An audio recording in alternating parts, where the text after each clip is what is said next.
Μία ακόμη νύχτα ανταλλαγής χτυπημάτων ανάμεσα στην Ουκρανία και στη Ρωσία με μη επαδρομένα αεροσκάφη είχαμε απόψε, με τη Μόσχα όμως να αποφασίσει να αποστείλει έναν αρκετά μεγαλύτερο αριθμό UAV, συνοδευόμενα επίσης από πυράβλους υψηλής ακριβίας, συμπεριλαμβανομένων υπερηχητικών πυράβλων Kinzhal, και με κάποιους στόχους να βρίσκονται μέσα στην πρωτεύουσα Κίεβο, το οποίο κυριολεκτικά σύστηκε από τη ρωσική επίθεση, επιβεβαιώνοντας έτσι ότι η Ουκρανική αεράμινα δεν είναι ικανή να αποκρούσει τις ρωσικές επιθέσεις, παρά το ότι ανακοίνωσε για ακόμη μια φορά η Ουκρανική πολεμική αεροπορία, λέγοντας ότι κατέρριψε τα 589 εισερχόμενα από τα 629 που εξαπέλυσε η Ρωσία, και μάλιστα μέσα σε αυτά και έναν υπερηχητικό πύραυλο Kinzhal.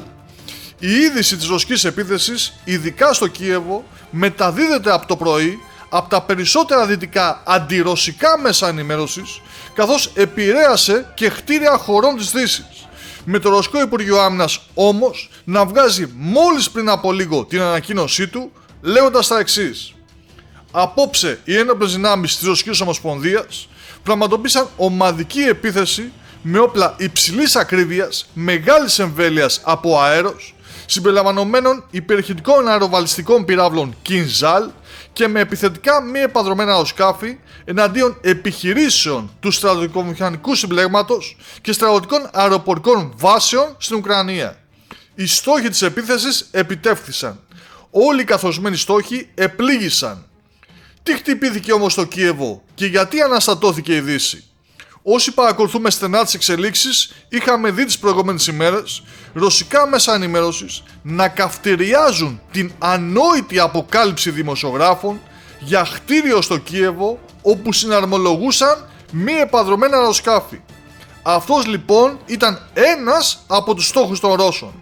Ένα επιχειρηματικό κέντρο στο Κίεβο όπου η εταιρεία Uk-Spec Systems εργαζόταν στην ανάπτυξη και συναρμολόγηση PD-2 και SAR UAV, όπως ανέφερε το κανάλι Vovoda Broadcasting.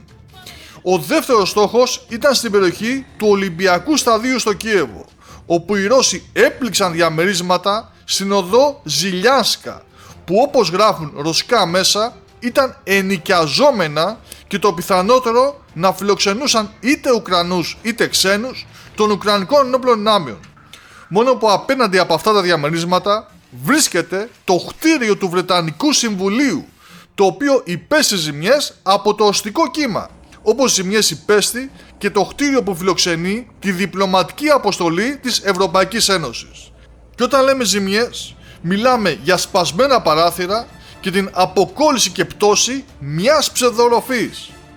Σύστηκε λοιπόν το Κίεβο και επιβεβαιώθηκαν όσα είχαν πει οι Ρώσοι από την αρχή του πολέμου, ότι δηλαδή θα χτυπάμε κάθε στρατιωτικό στόχο, κάθε ξένο μισθοφόρο, όπου και αν βρίσκεται αυτός.